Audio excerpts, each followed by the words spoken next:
What's up, family? This is your boy Maurice. Welcome back to another episode of the Try Life On podcast. Today's guest is inspirational, just like my other ones. I love this brother. When I had the opportunity to speak with him, I could see myself in him and wanting to pick up a lot of the traits that he espouses.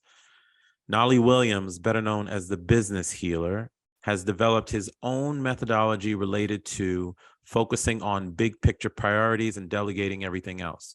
So in other words, think of the 4-hour work week or working 3 hours a day, getting the max amount of outcome out of what you do. I love this because when you and I graduated from high school and college, we were given a set of rules. And one of those rules was you have to go to the office and work 30 hours a day, 24 hours a day, 15 hours a day. And your work for work's sake mode, your busyness would be the measurement that would define whether or not you have success. And we know that not to be true, but we still follow it because that's kind of what society does. Well, Knolly figured something out in a big way, and he teaches other people those same aspects. He's one of the top real estate agents in the United States, top 1% based on volume. But what I really love about his story is that he actually started out in the music business. And then after 10 years or so, you got to hear this dude's story, man.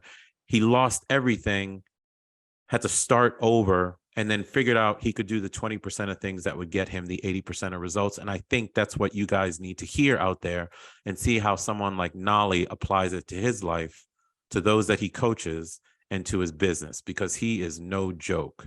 So I am pleased to have spent some time with Knolly Williams, top 1% real estate agent in the United States. And listen, if you're not a realtor, if you're not in the real estate business, it does not matter. It is the skills that you can apply to your life to be able to build whatever it is that you want to build, to fill your life book. Knolly is extremely good at it. So I hope you enjoy this interview with my man, Knolly Williams.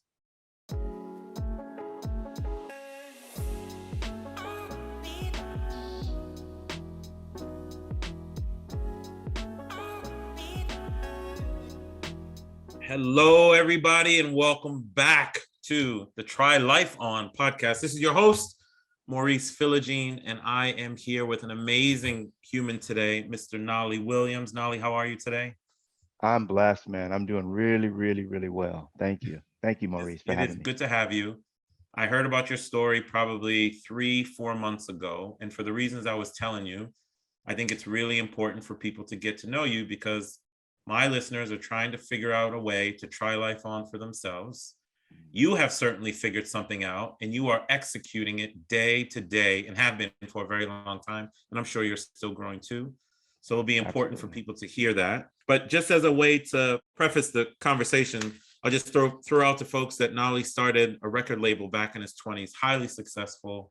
Some things happened to that record label and he found his way into real estate. We'll get into that. Real estate's one of my loves, but Knolly will tell you, real estate is a tool for life. It's not everything about life.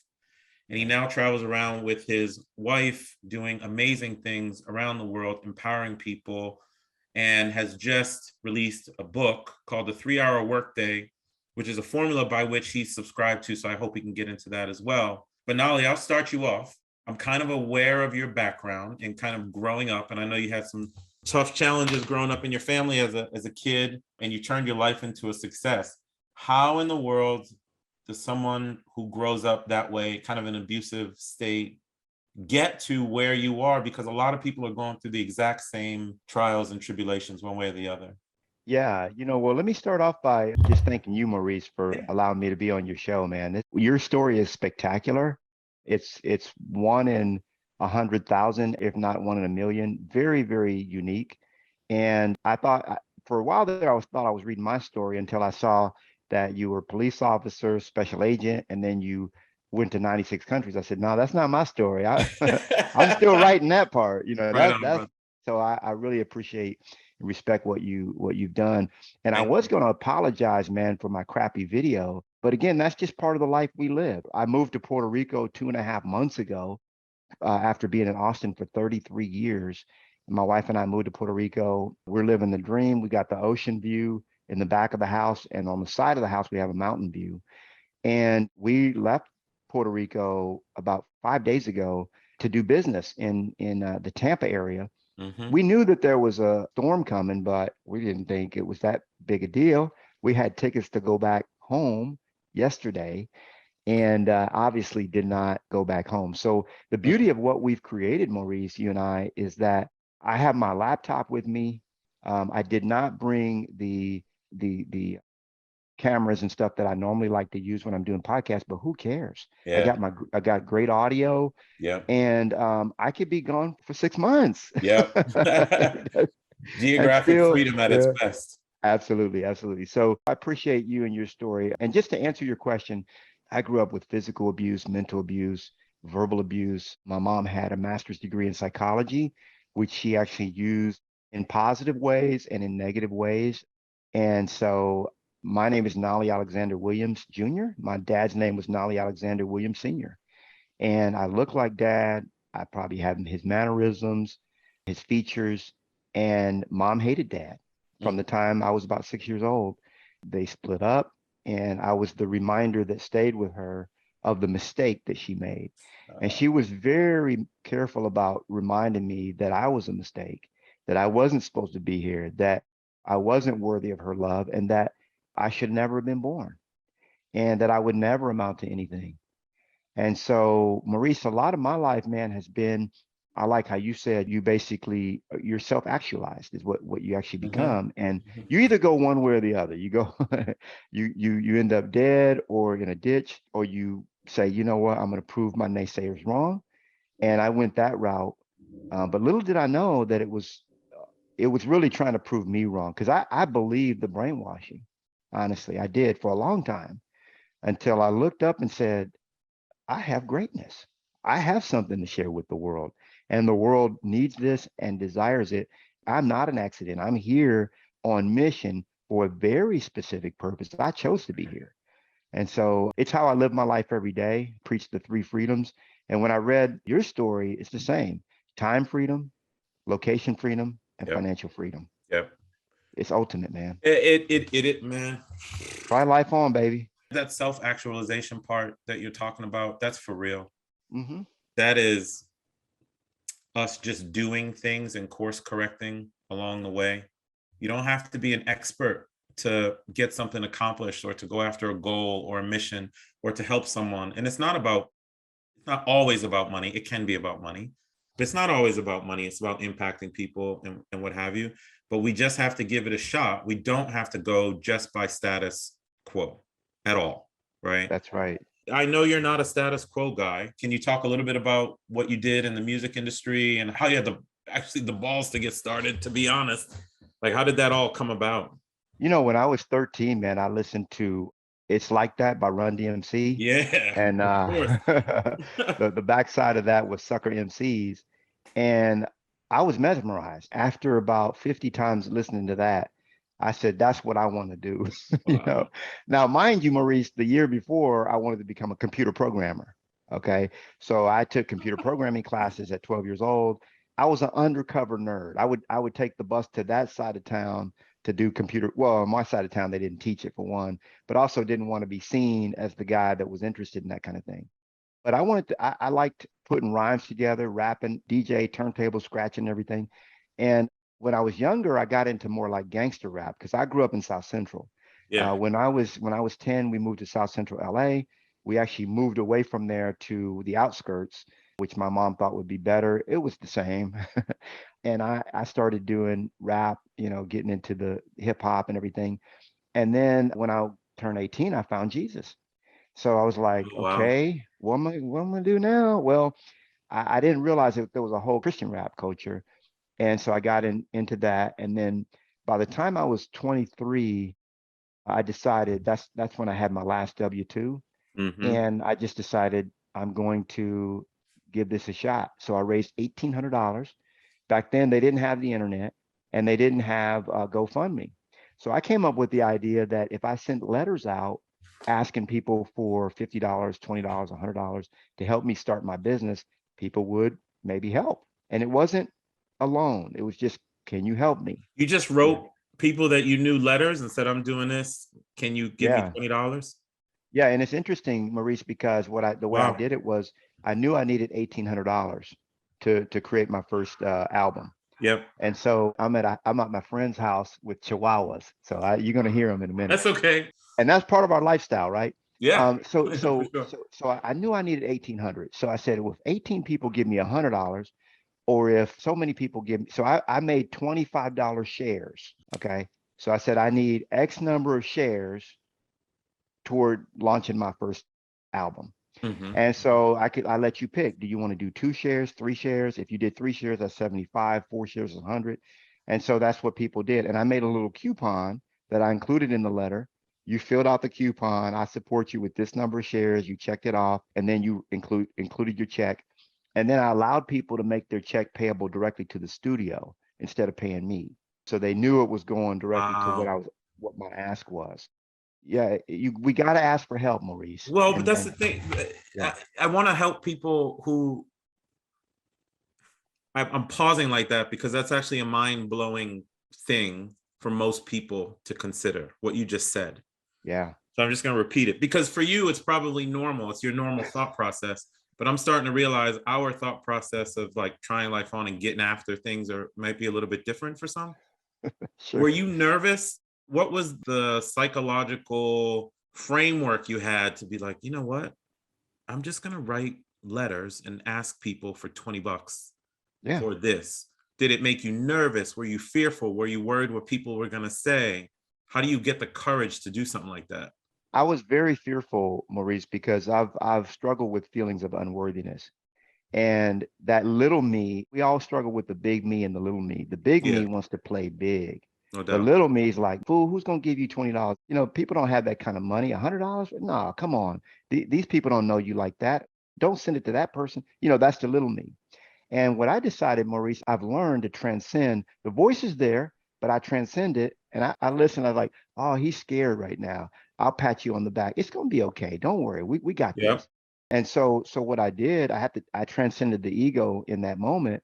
And I said, and I was very nervous. I was very scared, but I just went through it, became a project. And I moved through with the project. My wife helped me lick the stamp. Back then you had to lick your stamps.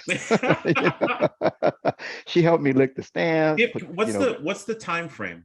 this was in 1993 or 92, 90, somewhere in there. 92, 92, 93. 93. Okay. Yeah. And mind you, I didn't have a website till 97. So I mean, I think we got email in 93 or 94 AOL.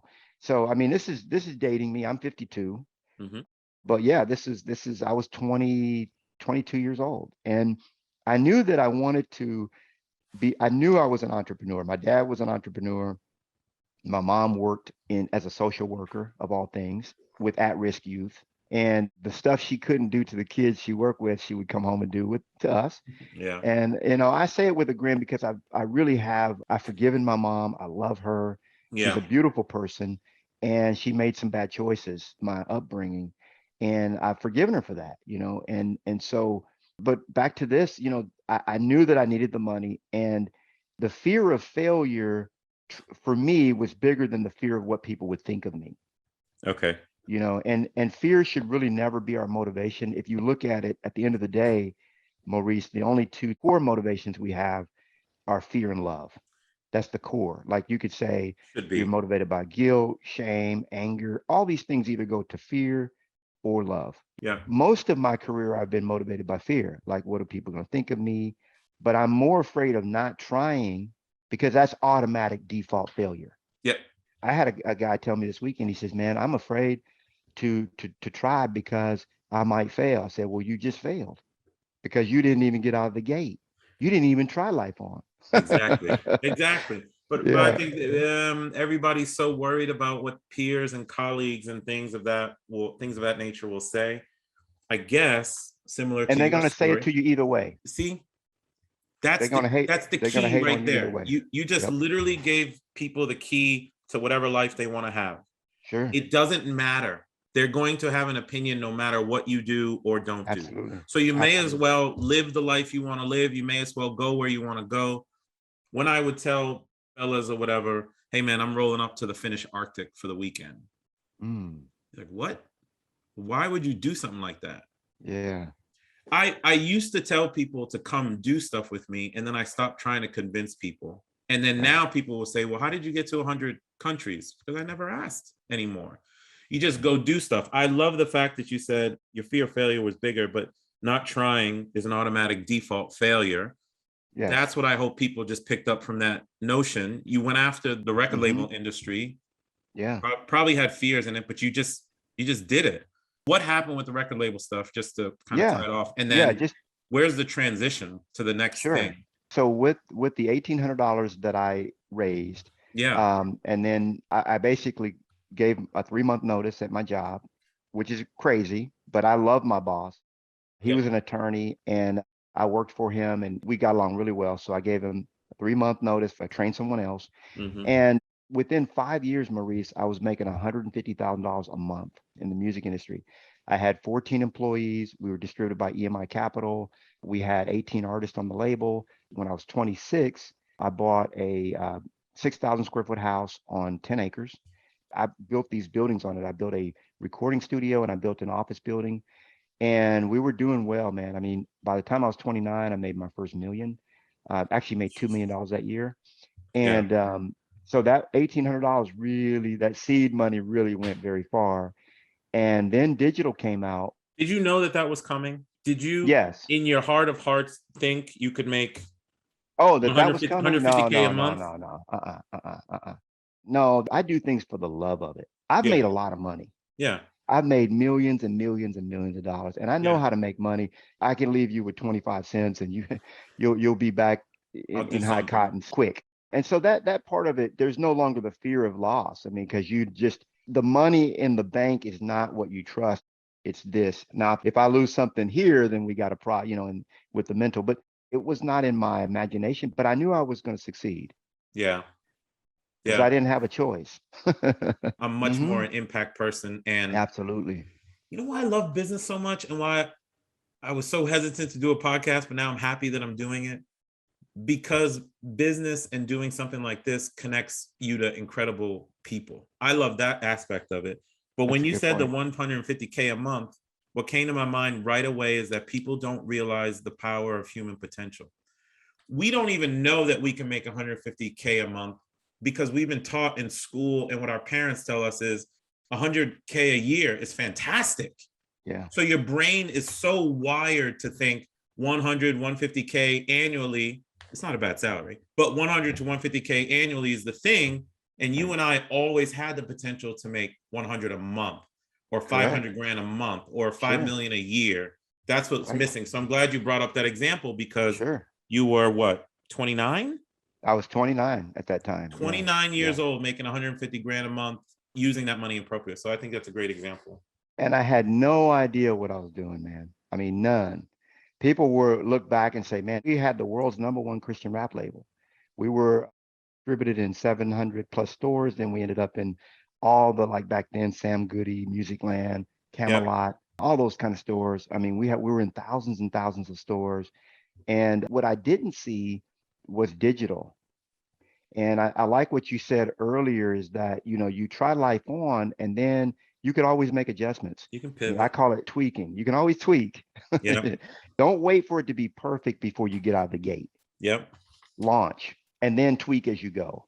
And so that's kind of been what I did when digital came out, MP3 specifically. I didn't know how to transition and I was in denial. And so because I didn't transition my company to digital, we ended up losing 70% of our sales. And we ended up back to, honestly, Maurice, I'm going to tell you this, and I might catch some haters on this, but I did not understand how a person could live on $30,000 a month. And that's what our sales had dwindled down to. And people don't realize this, Maurice, people say, well, man, that guy, he just got a signing bonus of 18 million. How's he broke? That don't make no sense to me. It's not hard to spend money if you're uneducated around money, and the people that you learn money from are not the kind of people that have the kind of money that you desire. You got to get different teachers. Got to get different teachers. Like I always ask people, who taught you what you currently know about money? Where's your money blueprint coming from? Oh, there you go. Oh, I like that one. Yeah, it's money blueprint. My parents were savers. Passbook, right? Hey, my nickname growing up back in the day was Ricky. hey, Ricky, run down Yeah. to the savings and loan and go deposit this $20 and we'll Yep. save that for the future. Yep. Whereas my self-taught financial blueprint is any money I make, I go deploy it so it can come back with 2 or 3 friends a few years down the road. Ooh. I'm 47 years old. I've done fairly well for myself financially, and I've never had a new car. Good for you, man. I will buy one eventually. I bought my Yeah. kid a brand new car last year, but my money blueprint says my '05 works really well. And every time I get a windfall of, let's say, 100 grand, like, I need to go invest that. I got to go invest that money. So I understand where you're coming from. And there's zero shame in saying 30,000 to live off a month was what I understood. It's what you understood at the time. Yeah. But think about it this way. My payroll was 42,000 a month. Mm-hmm. My payroll. I didn't really understand how to shift, how to downsize, shifting markets. I mean, I thought it was just going to always go up. Right. You know, if I'm making Right. 150 a month, it's going to be 300 a month or 500. And it can always go up if you have the right acumen, you have the right training, okay, and you have the right mentors. And I didn't. And so what I said was, Maurice, I said, I got to find something else to do. Right. And real estate, I want to make good money, but I don't want to work all the time. And I don't want to have a lot of people on staff. Right. And when we sold our house, I mean, I bought that house when I was 26 and I sold it when I was 33, and I sold it for $500,000. And it's real funny when I bought the house, and I'm one of those guys. One of the things that my mom did so right, man, she did a lot of things wrong, but she did a lot of things right too. And she did so right was we grew up, man, multicultural. I mean, we had Jewish friends. I had friends from Mormons. We were, you know, my mom was Pentecostal. I had black friends, white friends, Hispanic, you name it, man. I never went with the race thing, you know. That's just how I was raised. So I remember when I got the house, I didn't think nothing of it. I'm 26 years old, and I buy this sort of like a colonial mansion, dude. And so when I bought the house, the guy that sold it to me, he had a tractor up front. He said, "Can I leave this tractor and these implements? Because I got a guy, I've already sold them, but this guy's gonna come on Tuesday and pick it up." Whatever. I said, no problem, man. You know, whatever. I'm good with that.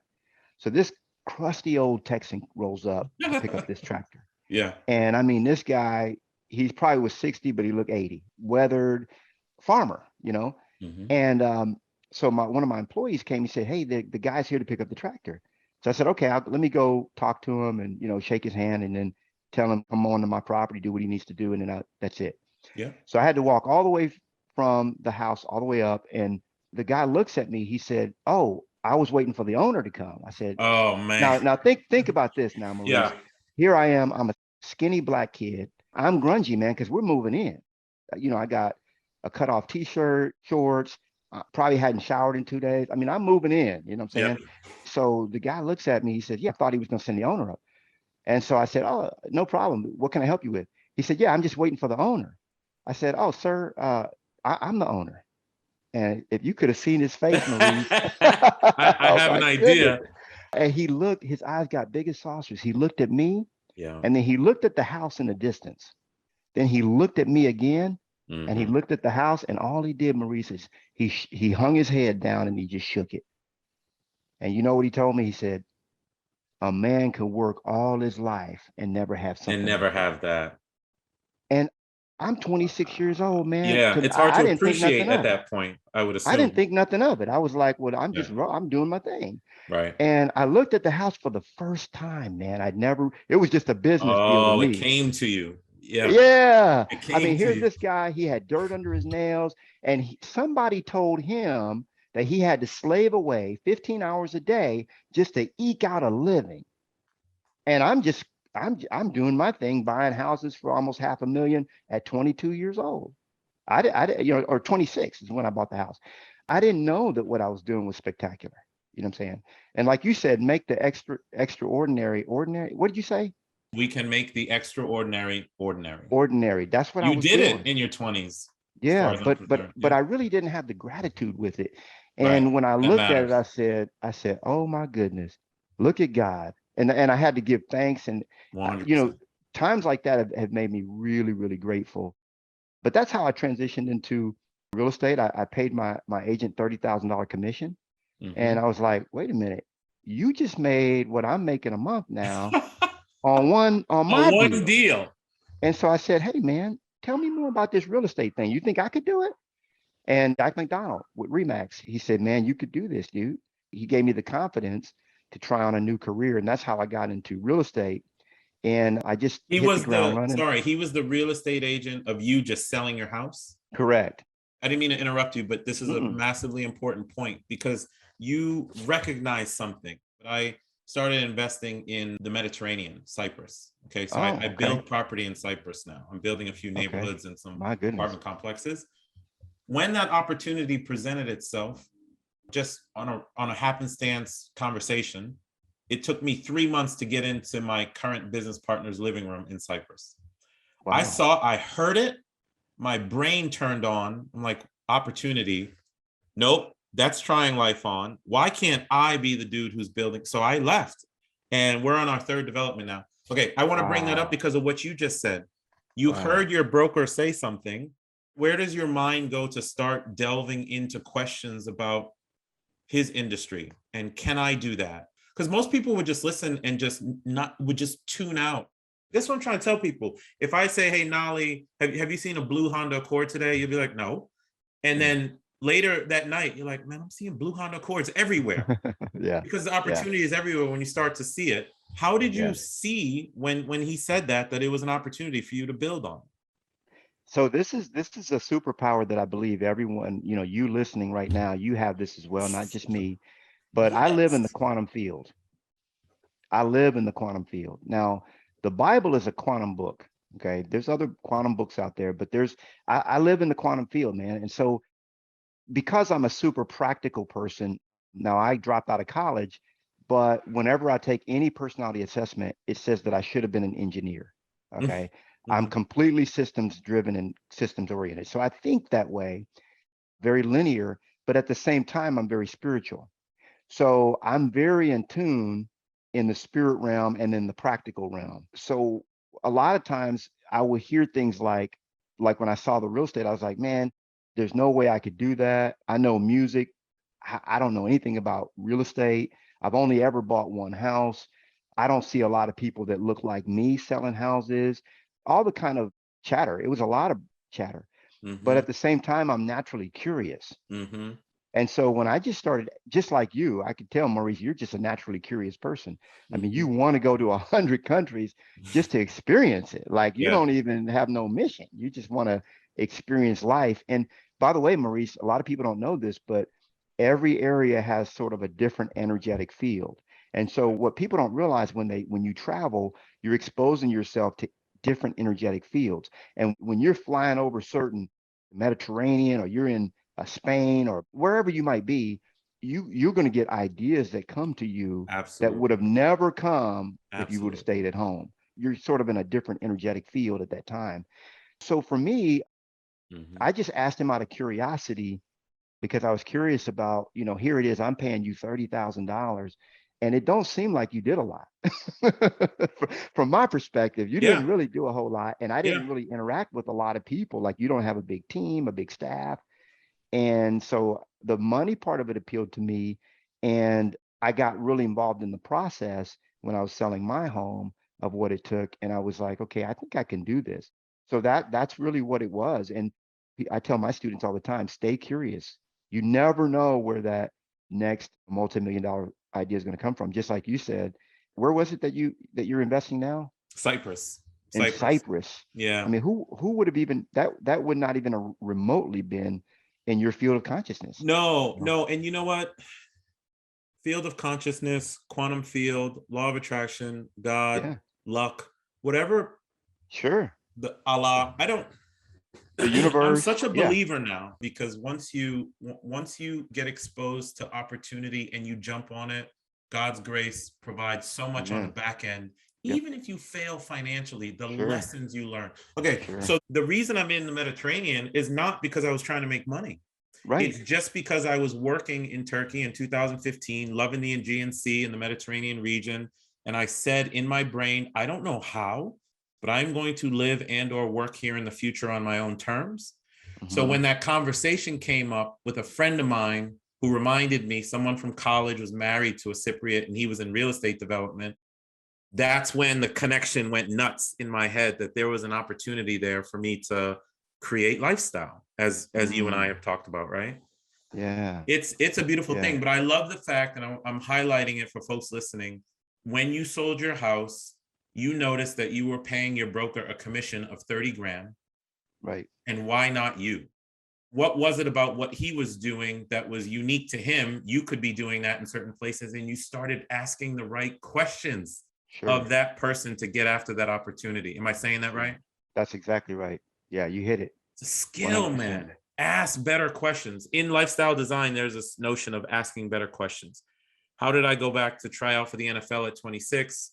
How did I have my company let me work for 12 years remote? How did I become a street cop and be an executive at the same time? It's because I asked better questions. I gave them a solution to support, not a problem to solve. Sure. You asked Sure. questions that led you down this amazing path of real estate. So where does it put you now in the real estate space, and what are you doing, and how are you helping people in that? So the interesting thing is when I first got started, I was willing to start at the bottom, and Yeah. you have to be willing to do that. Scripture says, "Don't despise small beginnings." And so I started doing the grunt work, going out. I started with listings, listing property. I took 21 listings my first 74 days in real estate. Okay, because nobody told me it was hard. I didn't know it Oh, was difficult. You can't do that. No, nobody told me that. I read a book called The Millionaire Real Estate Agent, where a guy named Gary Keller mapped out how to start a successful career. And I studied the game. This is funny. I got my license on June 10th of 2003, and I didn't start practicing until December of that year. Okay. And I had the luxury of not having to do anything else during that time, but just studying the game. mhm. And because I was afraid, man, there was no reason why I shouldn't have jumped in right away. I was just scared.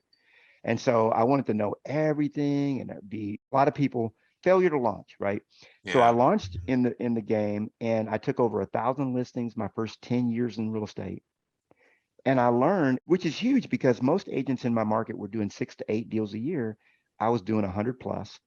But what I learned about myself, Maurice, is I like to teach, train, and coach. When you help somebody put food on the table for their family, Yeah.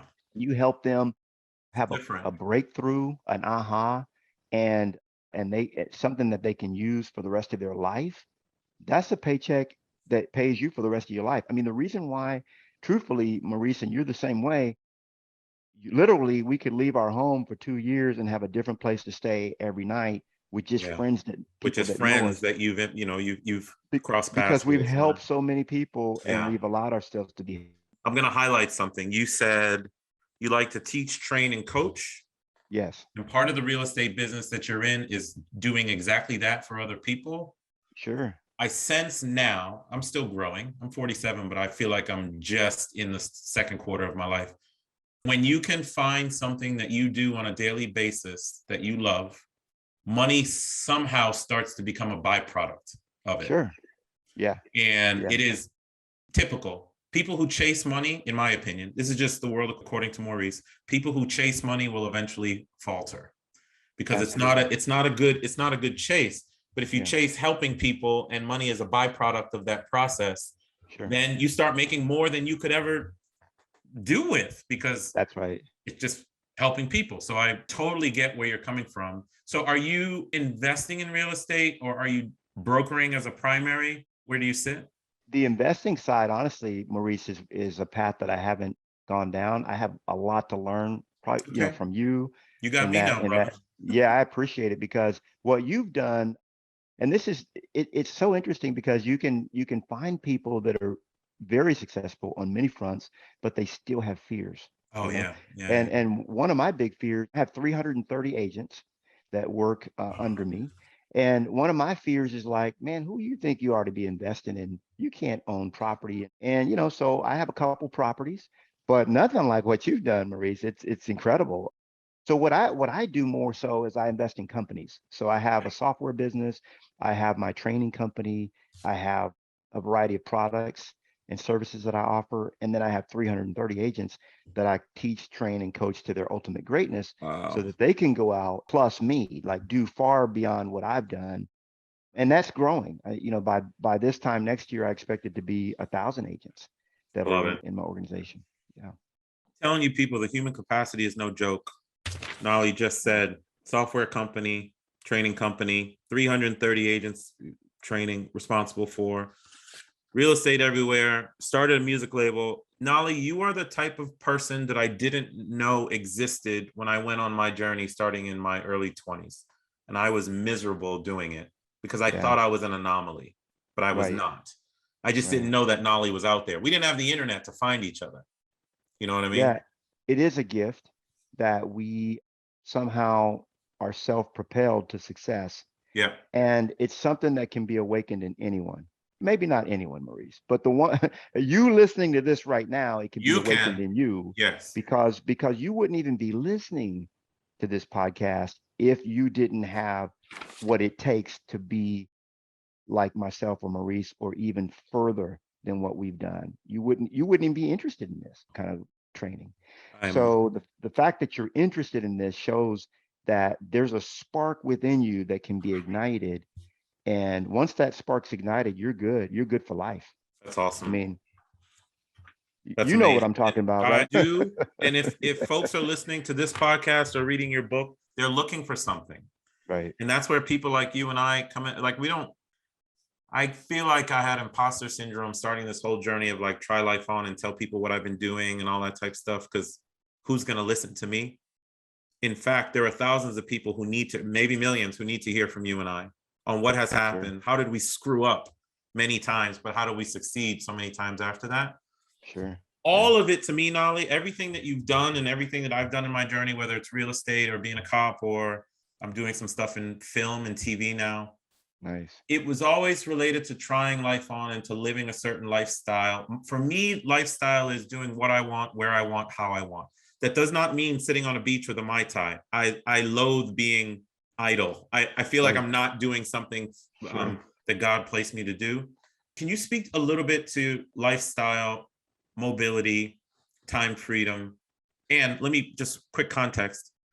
The whole blueprint for when I kind of coach people to try life on is, what is your perfect day?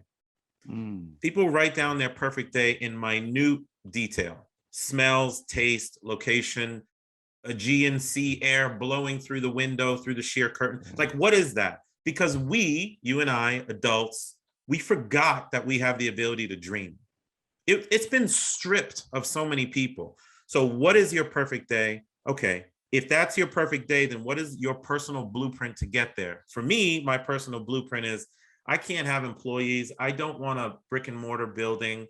Sure. I don't want any titles in my career, in what I do for Quattro Capital. I like to be free flowing. I don't like a lot of stuff. I'm somewhat of a minimalist. That's a Sure. personal blueprint. And That's then right. business Yeah. blueprint to match it. So Knolly's business, Maurice's Quattro business, supports me getting up with this laptop and phone and disappearing for 4 months, and I can Yep. still service my 1,000 investors without a problem. That's right. That's That's the right. framework I want to give you for your business, which I assume supports your personal life. Can you just talk about that? Because everything should be about a designed life, so you're experiencing life as intended. Yeah. And before I just jump on that little piece, I do want to say, I've had a home foreclose. Yeah, I've filed bankruptcy yeah. before. I've experienced failure, as what people would call it. I don't call it failure anymore, Hmm. but I've had the pleasure. It wasn't a pleasure at the time. I'll grant you that. But now, if you're listening to this, it's like many of my friends are incarcerated or dead. I had a friend that I was out when I used to do dirt. I left home when I was 16, and for 2 years I was homeless. I Mhm. went from house to house. Now I can go from house to house, but it's different, you know. But it is true, Maurice. What you described for your life is exactly my life. I have a laptop. I Mhm. have a little bit of gear that fits in my backpack. Mhm. I'm very much a minimalist. I had everything. For example, when I moved to Puerto Rico, I had a really, really nice luxury Mercedes in Austin, S550, decked out. I No mean, doubt. legit. And I said, when I go to Puerto Rico, I'm just going to blend in. I have a yellow pickup truck. That's how My I'm rolling. man, my man. Yeah. Yeah. And we have a nice home and all that. But I don't really go for the nice things anymore, man. Because it's very interesting when you've had it all. It just and when you've experienced life, when you've gone to other countries and seen how other people live, it just Yes. changes you. It You have changes you. empathy. Yeah. So yeah. So for me, I focus on two big picture priorities. Okay. I work 3 hours a day, most days. Now, Two Market Media had me. I'm doing a TV show right now, and they had me Congrats. on a film Yes. set for 3 days, and those were not 3 hour days. Okay. Well, you have to Uh, get that in. You yeah, have to but get but that but in. the Yeah. thing is, what I tell people is focus on the most income producing priorities, and then do those for 3 hours a day. And even if you work 9 hours a day or 10 hours a day, because really we know, Maurice, that 80 to 90% of the things, or the time that we spend, the way I look at it is this way: 10% of the things that I do Mhm. are bringing in 90% of my income. Yep. I'm with you. Pareto's. I'm So, with you. yeah, Pareto principle, and he had it 80-20. I think that the world has evolved towards at least 85-15 or 90-10, and you can actually focus only on a couple of things and delegate everything to someone else. So I have three virtual assistants. I mean, four, actually, four VAs that work remotely. I don't have any brick and mortar. None of my 300 agents have brick and mortar. We're all cloud based. I can work from anywhere, and I work when I choose to work. If anything, I would probably lean more to a workaholic.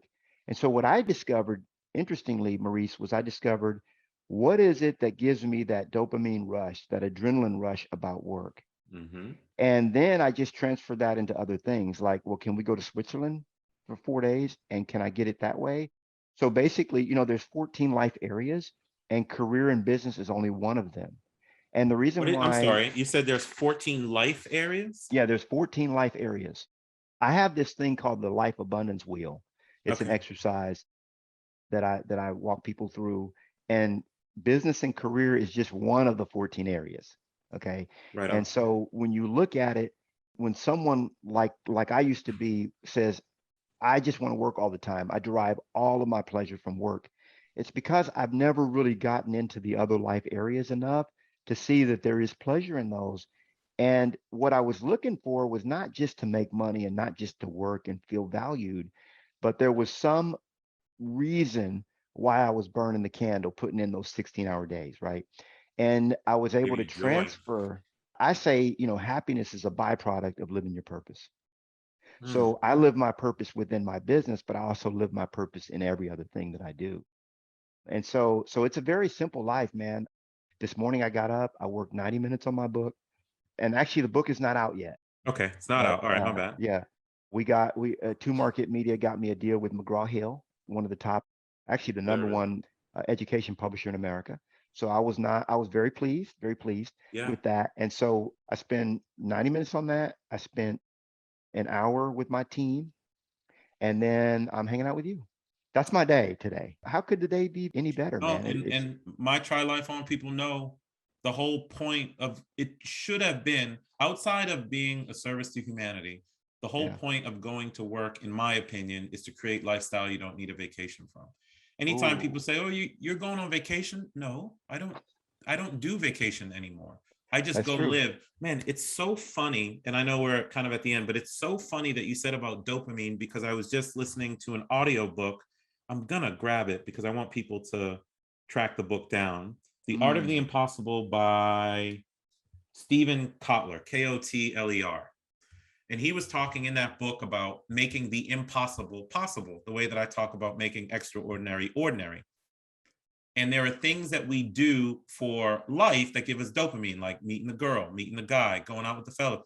But there's sure. also other things like constant exploration, dumping yourself in a country where you know absolutely nothing. But see, that was the thing. As kids, Right. you and I always had dopamine hits because we were Correct. constantly exploring life. We were Right. constantly having new experiences, meeting new Sure. people. And then we become these adults. I believe this, man. We become these adults and we start pressing repeat and we do the rat race and we just kind of disconnect from the fact that life can be very special. That's why people like you intrigue me so much because you didn't go that route. You felt something else for yourself and you went out and sought it. And now you have created this lifestyle that I wanted people to sense from you. And the reason I started, I feel like I went real hard in the beginning with the first question, But the reason I went there about your growing up is because there's always something that people could latch onto that they could blame why I didn't make it. Whatever make it Sure. means for people. Make it is not a Sure. money thing. Making it Right. is a living your purpose thing, right?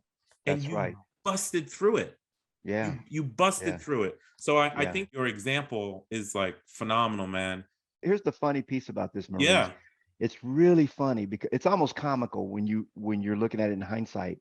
But the hustle and grind, like I used to love and embrace the hustle and grind, Yeah. but it actually has become ease and flow. It's I'm not flow. hustling and grinding, Yeah. but I'm looking at opportunities. It's like what we're learning now is what to say no to Yes. because opportunity Absolutely. is everywhere. Everywhere.